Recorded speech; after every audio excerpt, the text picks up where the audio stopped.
You want me to hold it like that? Maybe like your podium up there. Get close, get close.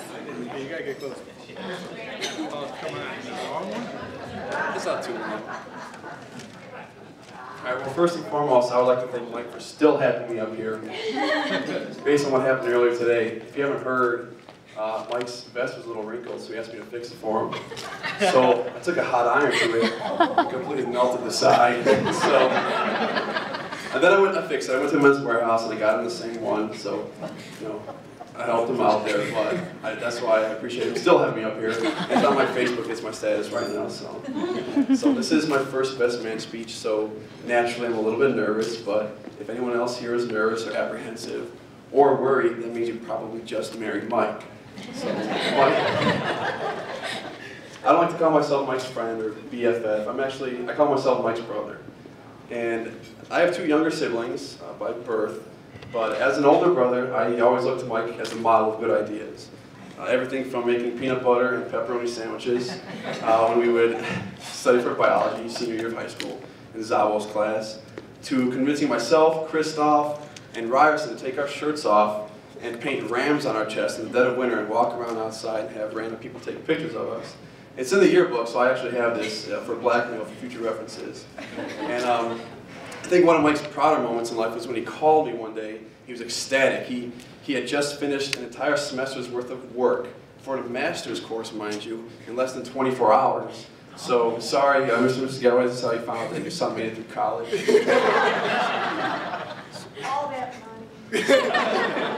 So, It was one day. I got to be in the class, though.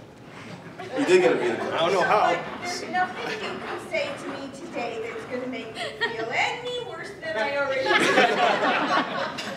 do. A couple words about Mike. You know, Mike is great. Mike is amazing. Mike is the most handsome. I can't read your writing. What are you trying to tell me to say? I'll stick with what I got. Actually, Mike is the first person I met at Gordon Tech, and I remember that day very vividly. I walked into the hallway, and I'm pretty sure the lights went really dim, and there was music playing in the background.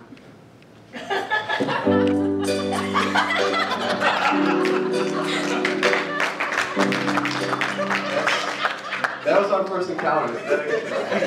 11 years ago, that's what happened right then and there. So, but throughout the years, I've gotten to know Mike, and we've actually seen eye to eye on a lot of things. In fact, a couple months ago, when I went to Mike's apartment after I got back from training, there was something I want to talk about, an instance in our life that was, I guess, borderline proper to talk about tonight. And I beat around the bush with it as far as what to talk about. And I never really got to asking him, but then later on the night he was like, oh, it'll be so funny, Nick, if you talked about this. I was like, way to ruin it. So because of that, I'm not going to mention it, but he knows exactly what I'm talking about.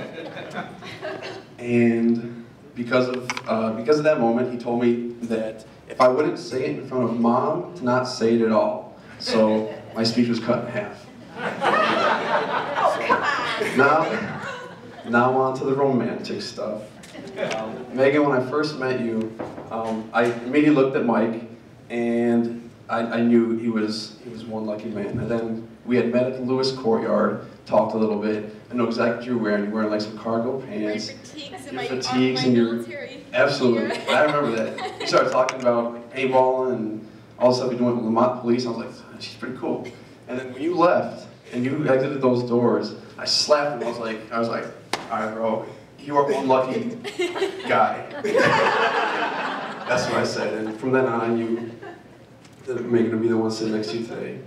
And Megan, you're an absolute vision tonight, just stunning and absolutely beautiful. And it's actually kind of a sad day because, you know, another beautiful woman is taken out of the dating world. And I think I can speak for all the ladies in the house tonight too, that it's just a regular day. Sorry, not that special. But it's almost over, I promise. But one of the most memorable portions of this process, I remember, was when Mike told me he was going to propose to Megan.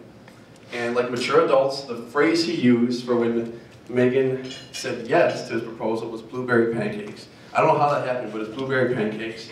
So the next day I woke up to a text about noon to Blueberry Pancakes by Mike. And being the true Polish man I am, I thought, breakfast. And then like after 30 seconds, I realized, oh my goodness, Megan said yes, and I was jumping around like a schoolgirl who just got asked to the prom by the football star.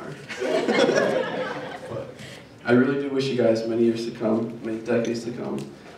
But spoiler alert, Megan, when we turn 65, Mike and I already made a bet that we're gonna move to Pebble Beach.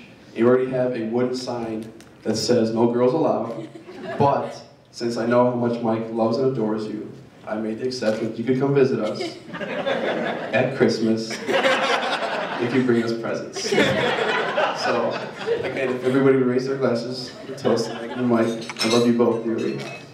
Cheers. Cheers. Cheers.